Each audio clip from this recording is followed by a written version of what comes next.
Assalamualaikum warahmatullahi wabarakatuh. Bismillahi walhamdulillah wassalatu wassalamu ala rasulillah wa ala alihi wa sahbihi wa mawala. Sahabat-sahabat yang dimuliakan Allah subhanahu wa ta'ala, bertemu kembali kita di serial Jejak Rasul. Hari ini sudah episode yang ke-19. Mudah-mudahan semangat dan konsistensi kita untuk selalu menapaki jejak Rasulullah ini mengantarkan kita kepada kebaikan yang banyak, berkah dan kecintaan dari Allah Subhanahu wa taala, kecintaan yang lebih mendalam kepada Rasulullah SAW, sebab kita sudah semakin menghayati betapa sulit perjuangannya, kesungguhan untuk meniti jalan yang telah disingkapkan oleh Rasulullah untuk kita lalui, dan konsistensi kita juga untuk sedikit demi sedikit meneladani beliau dan mengaplikan sunnah-sunnahnya dalam kehidupan kita. Amin ya rabbal alamin. Sebelumnya sudah kita bahas tentang cahaya hidayah yang menembus keluar Makkah. Meskipun di dalam kota Makkah sendiri upaya menghalang-halangi dakwah Rasulullah SAW semakin gencar, tapi Allah mentakdirkan bahwa dari luar orang-orang datang menjemput Islam ke kota Makkah. Kita kemarin sudah singgung sedikit cerita tentang Abu Dzar Al-Ghifari, tentang Tufail Ad-Dawsi, dan tentang masuknya Islam ke tanah Yathrib. Diawali dengan keislaman seorang pemuda bernama Iyas. Di kota Makkah sendiri, jumlah orang-orang beriman terus saja bertambah. Mereka menyatakan keislamannya dan mempersaksikan kerasulan Nabi Muhammad SAW. Dan memang karakter agama itu ya an-numu atau pertumbuhan, perkembangan, pertambahan adalah ciri dari agama Allah Subhanahu wa taala ini.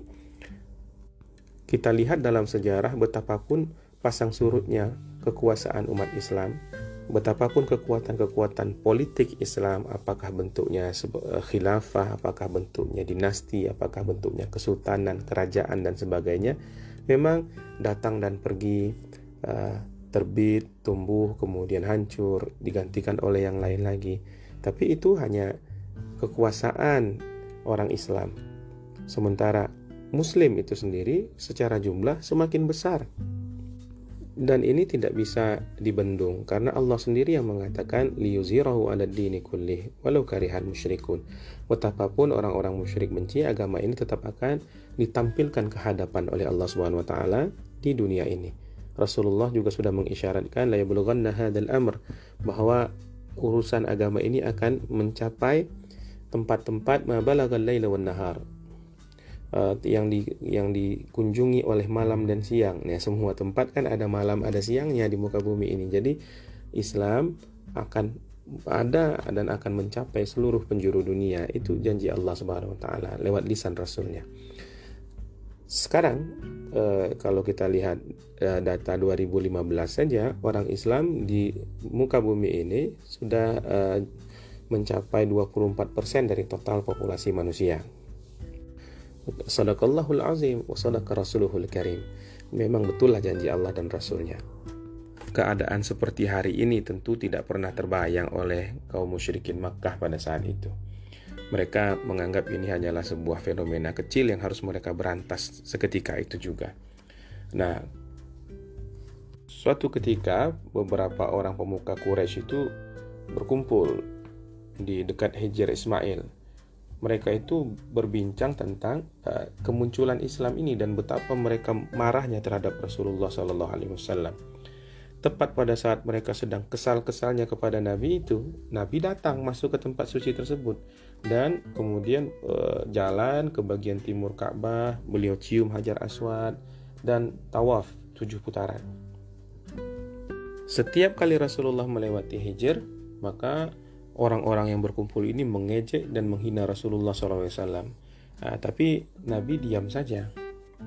Putaran pertama Rasulullah diam. Putaran kedua muncul lagi di dekat Hijr, kemudian diejek lagi, dicaci dengan cacian-cacian yang sangat menyakitkan hati. Nabi masih diam saja. Di putaran yang ketiga Rasulullah diteriaki lagi dengan demikian kasar. Maka Rasul berhenti dan berkata, "Wahai Quraisy, apakah kau dengarkan aku sekarang?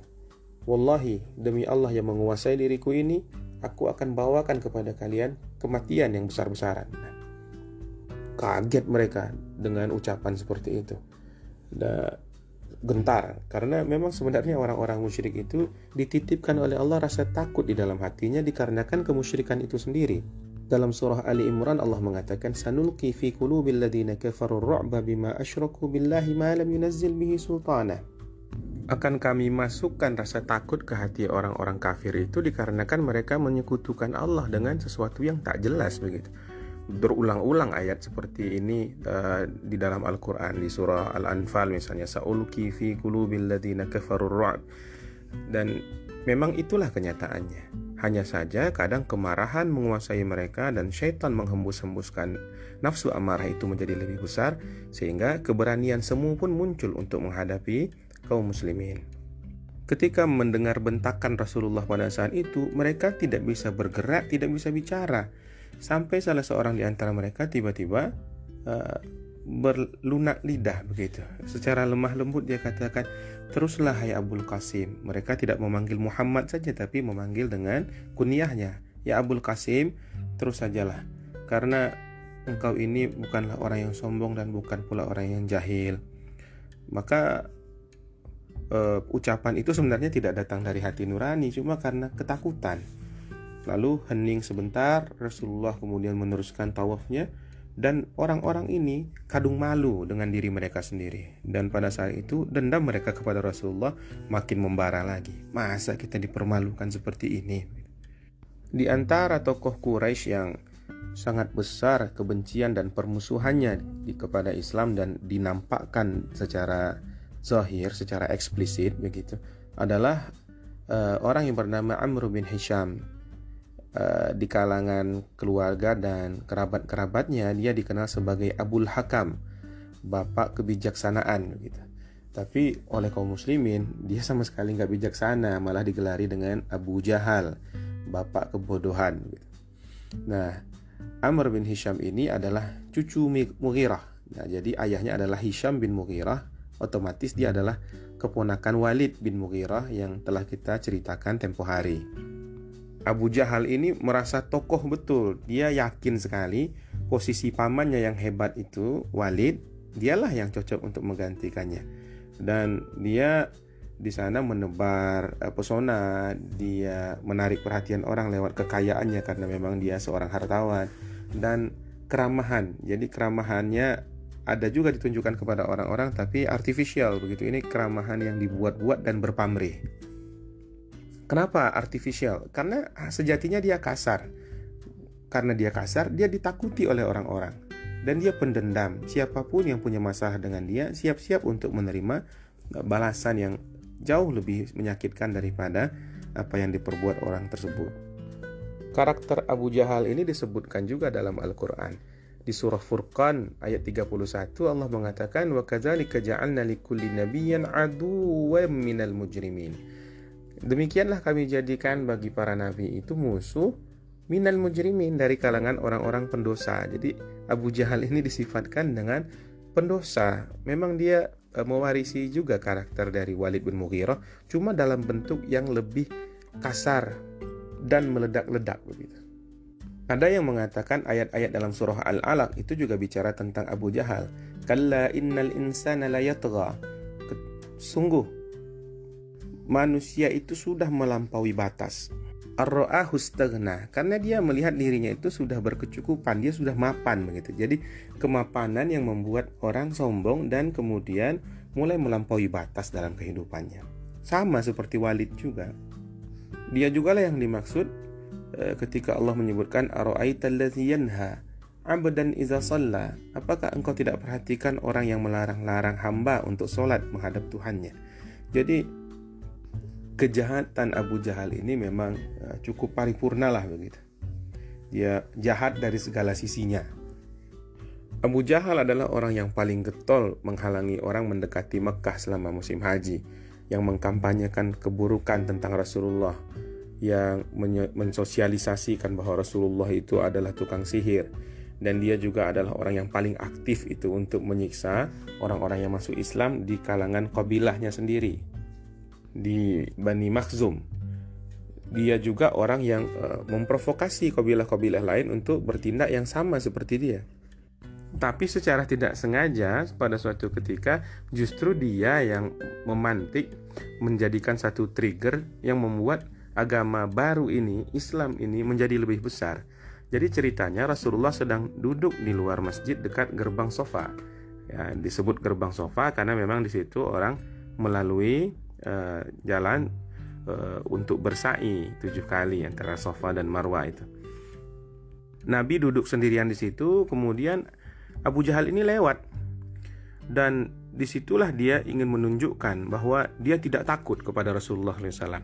Ingat kejadian sebelumnya kan, ketika mereka yang duduk-duduk ini terdiam dibentak Nabi, maka dia masih dendam. Dia katakan, saya tidak takut, inilah saatnya saya buktikan keberanian saya.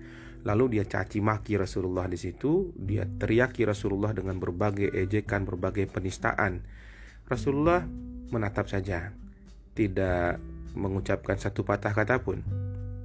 Setelah puas melampiaskan kemarahannya itu, maka Abu Jahal pun bergabung dengan orang-orang Quraisy yang sedang berkumpul di dekat Hijr Ismail. Nabi tetap diam di situ, kemudian Nabi sedih, bangkit berdiri, lalu pulang ke rumah. Rasulullah pada saat itu memang banyak-banyak bersabar saja. Kita ingat bahwa Allah mengatakan, "Famahilil kafirina amhilhum ruwaida." Ya, beri tenggang dulu kepada kaum kafir ini, tidak usah dilawan-lawan dululah, biarlah mereka pada saat ini, berilah mereka, kasih oper dulu deh, begitu kira-kira. Baru saja Rasul berangkat untuk pulang, ya bangkit dari sana pulang, Rasulullah, Hamzah muncul. Hamzah bin Abdul Muthalib, pamannya Rasulullah SAW, yang sangat akrab dengan Nabi, saudara sesusuan Rasulullah SAW. Hamzah masih bawa-bawa panah itu, karena beliau ini baru pulang dari berburu. Kebiasaan Hamzah adalah kalau dia pulang berburu, dia tidak langsung pulang ke rumah, dia ke Ka'bah dulu untuk melakukan penghormatan lah ke rumah suci begitu. Melihat Hamzah datang itu, ada seorang perempuan keluar dari rumahnya yang ada di dekat gerbang Sofa. Tadi sang wanita ini melihat perlakuan Abu Jahal kepada Rasulullah SAW. Beliau disebutkan adalah bekas budak dari keluarga Abdullah bin Jud'an At-Taim. Abdullah bin Jud'an At-Taim itu adalah yang kita kenal sebagai pelopor Hilful Fudul. Kita kan sudah ada episode yang membicarakan tentang Hilful Fudul juga ya, satu perjanjian yang baik, satu perjanjian tentang integritas orang-orang Makkah pada saat itu untuk membela orang-orang yang tertindas di sana. Hilful Fudul atau sumpah kemuliaan itu membuat orang-orang saat itu bersepakat untuk apa? Untuk memberikan hak orang-orang yang tertindas. Dan Hilful Fudul itu meskipun yang berjanji adalah orang pada generasi sebelumnya, tapi generasi sekarang juga terikat oleh perjanjian itu. Maka mengingat itu semua, sang wanita ini menghampirilah Hamzah. Katanya kepada Hamzah, "Wahai Abu Umarah, kalaulah engkau datang lebih cepat, kalaulah engkau lihat tadi bagaimana Muhammad, ponakanmu, itu diperlakukan oleh Abul Hakam, putra Hisham. Dia sedang duduk di sini, dia maki, dia berikan semua kata-kata kotor yang tidak pernah orang mengucapkan kata-kata senista itu. Dan sekarang dia sudah pergi, itu dia lagi kumpul-kumpul di sana di dekat masjid." Hamzah ini diceritakan bahwa beliau adalah orang yang mudah tersentuh dan peramah. Tapi dia juga adalah salah satu orang yang paling pemberani di kalangan Quraisy. Dan kalau dia sudah marah, semua orang akan takut. Karena begitu tegasnya dan begitu kuatnya aura yang terpancar dari Hamzah ini. Di samping itu dia adalah seorang yang tinggi besar, dan orang yang sangat kuat, dan orang yang sangat ahli dalam pertempuran.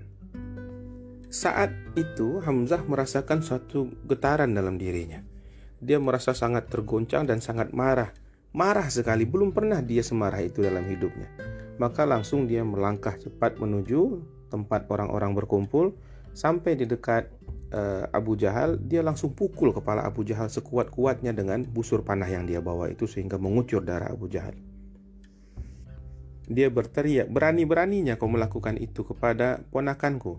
Tidak tahukah kau aku ini sekarang sudah menganut agamanya ini? Sekarang coba kau keluarkan makianmu yang tadi." kepadaku kalau engkau berani, atau mari kita bertarung 1 lawan 1. Orang-orang Bani Makhzum di situ sudah mau membela, tapi Abu Jahal biasanya dia memang berangasan begitu ya. Dia memang adalah orang yang sangat pemanas dan dia juga orang yang berani. Cuma yang sedang dia hadapi ini adalah Hamzah Abu Umarah. Dia tahu diri, ini Hamzah salah seorang yang paling berani di tengah-tengah bangsa Quraisy ini, orang yang semua orang gentar kepadanya. Maka kata Abu Jahal, sudah biarkanlah Abu Umarah ini, karena memang aku tadi sudah berlebihan kepada Muhammad.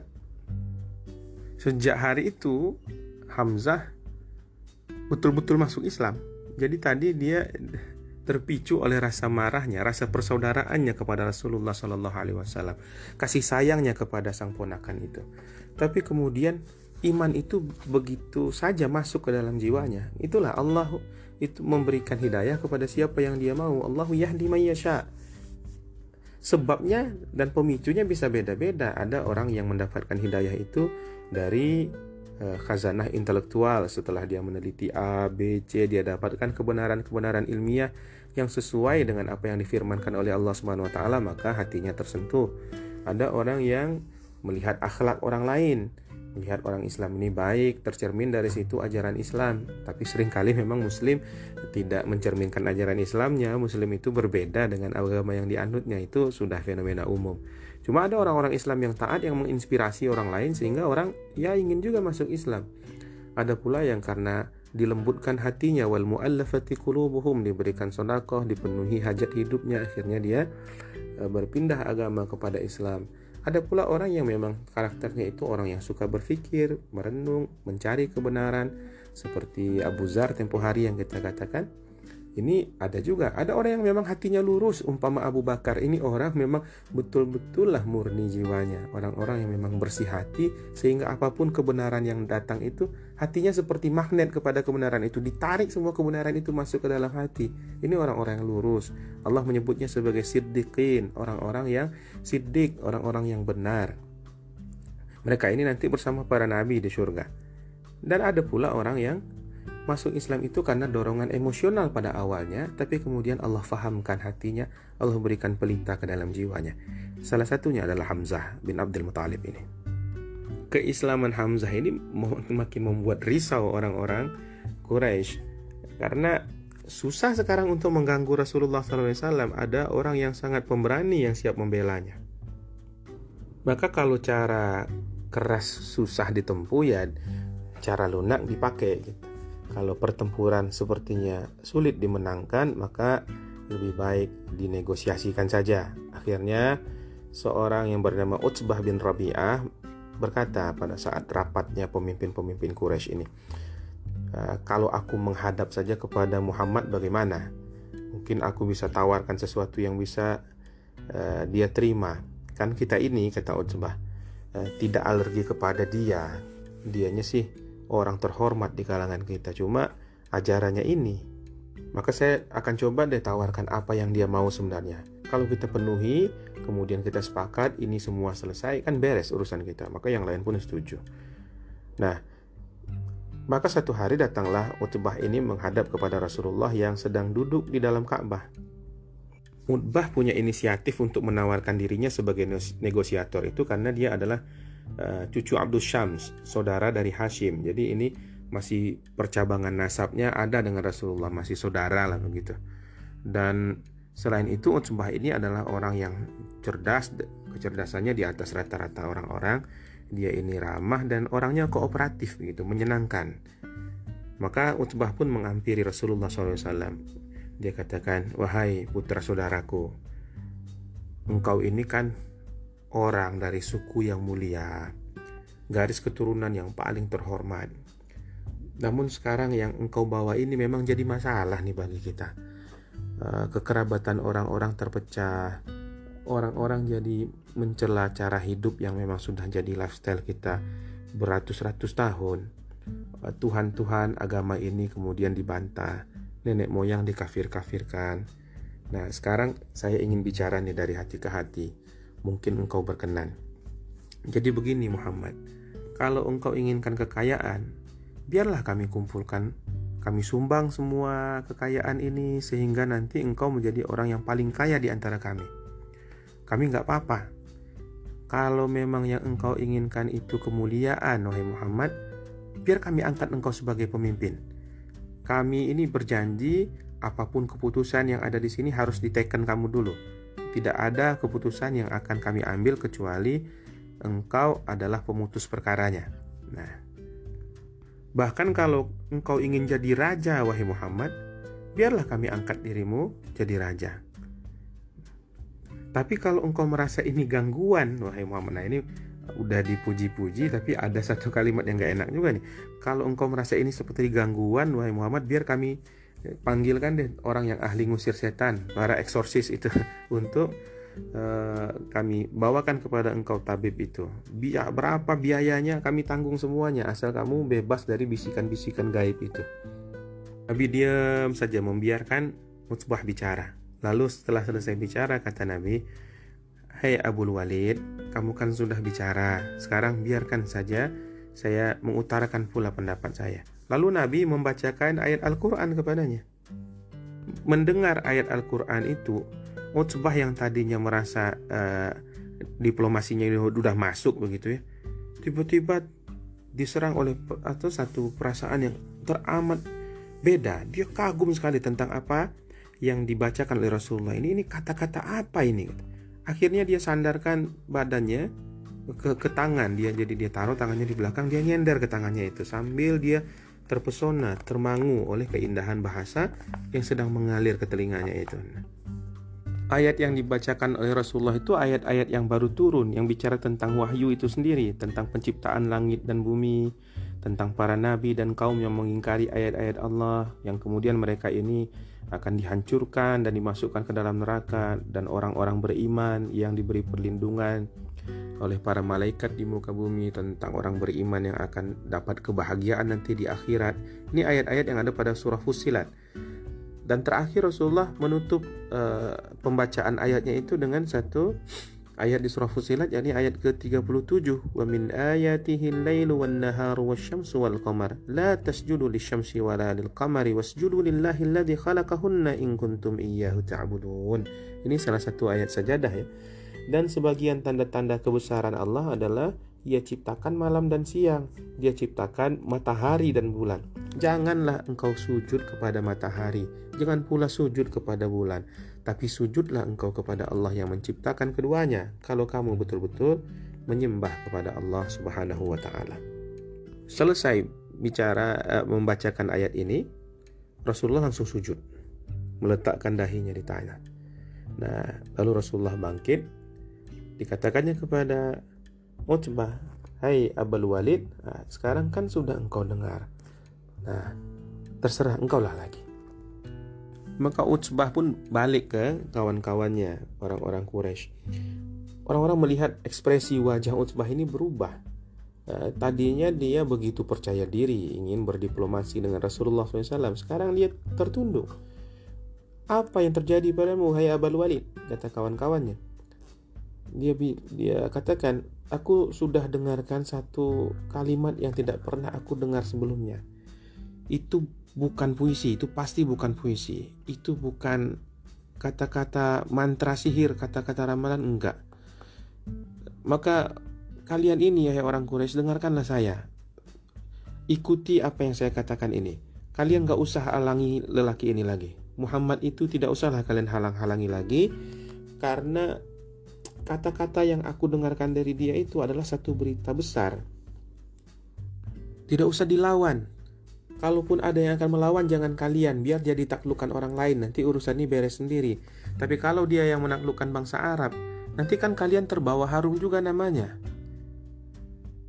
Jadi kesaran Utsbah itu, jangan dilawan, jangan dibendung, tidak akan terbendung. Itu kira-kira pesan yang disampaikan oleh Utsbah. Maka orang-orang itu merasa kecewa dengan Utsbah.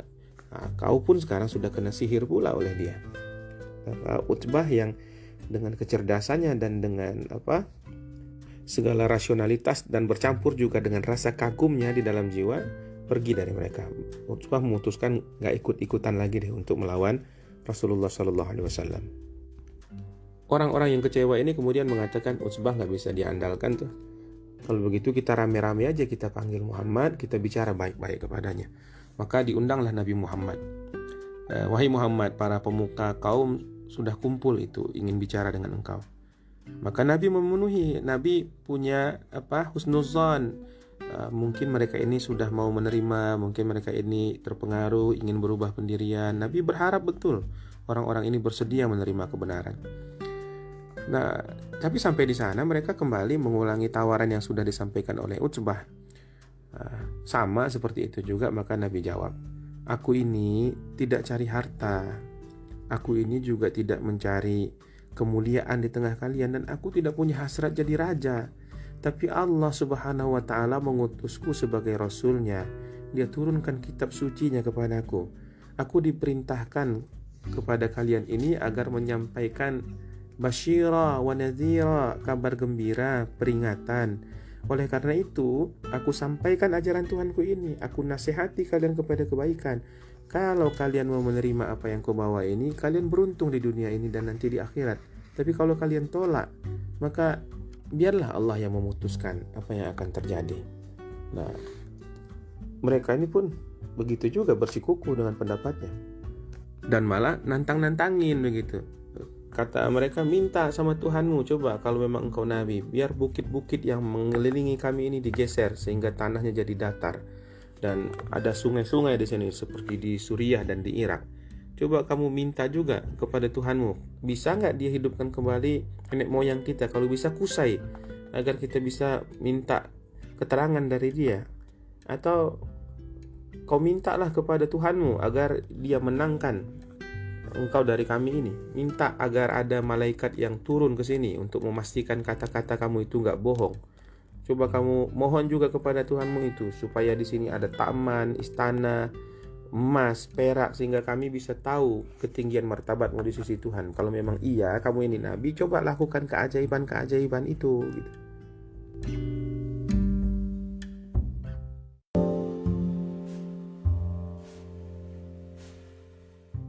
Begitulah logika kekafiran. Logikanya itu patah-patah, fraktur, tidak tersambung, tidak mampu melihat segala hal itu secara komprehensif. Mereka takjub dengan hal-hal yang jangka pendek, takjub dengan keajaiban-keajaiban, dan menantang-nantang untuk munculnya keajaiban itu. Padahal Allah maha berkuasa untuk mendatangkan keajaiban, tapi bukan itu cara kerja agama ini. Allah mengatakan, iyyasha nakhsif bihimul arda aw nuskit alaihim kisafan minas sama'. Kalau kami kehendaki, kami bisa saja benamkan mereka itu ke dalam bumi, atau kami jatuhkan gumpalan mereka dari langit. Dijatuhkan gumpalan kepada mereka dari langit. Dan tantangan-tantangan ini adalah model-model orang kafir sepanjang zaman. Di surah Al-Anfal misalnya Allah juga mengatakan, wa iz qala Allahumma in kana hadha huwal haqq fa'amtir 'alaina hijaratan minas sama' aw i'tina bi'azabin alim. Orang-orang kafir itu berkata, ya Allah, kalau ini betul-betul hak, maka lemparilah kami dengan batu-batu dari langit, atau datangkanlah kepada kami azab yang pedih. Tapi sekali lagi, cara kerja agama ini tidak demikian. Itu adalah hal-hal yang sudah berlalu untuk umat-umat terdahulu. Islam adalah agama yang turun untuk seterusnya dianut oleh manusia, untuk dijadikan pedoman sampai hari kiamat tiba. Maka dia harus datang kepada manusia dan menyentuh hal paling esensial dari diri manusia, yakni hati dan akalnya. Agama ini akan menelusup ke dalam hati sanubari manusia dengan cara yang paling manusiawi, tidak dengan ketakutan-ketakutan, tapi dengan kesadaran dan perenungan. Makanya tafakkur, berfikir secara mendalam, amat lekat dengan ajaran agama ini. Lihatlah di Al-Quran bertebaran ayat yang mengajak kita bertafakkur. Apakah dengan alam semesta, apakah dengan diri kita sendiri, atau melihat fenomena-fenomena lainnya. Tapi bagi orang-orang musyrik ini, hal seperti itulah yang mereka tuntut. Nabi tidak menjawab. Nabi katakan, Allah kalau berkehendak akan dia lakukan, tapi aku tidak untuk itu diutus oleh Allah. Allah mengutusku bukan untuk mengazab kalian. Allah mengutusku untuk memberi peringatan dan memberi kabar gembira. Hal-hal seperti itu semuanya mudah bagi Allah Subhanahu wa taala. Kalau Allah ingin hancurkan seluruh manusia ini juga Allah tidak rugi.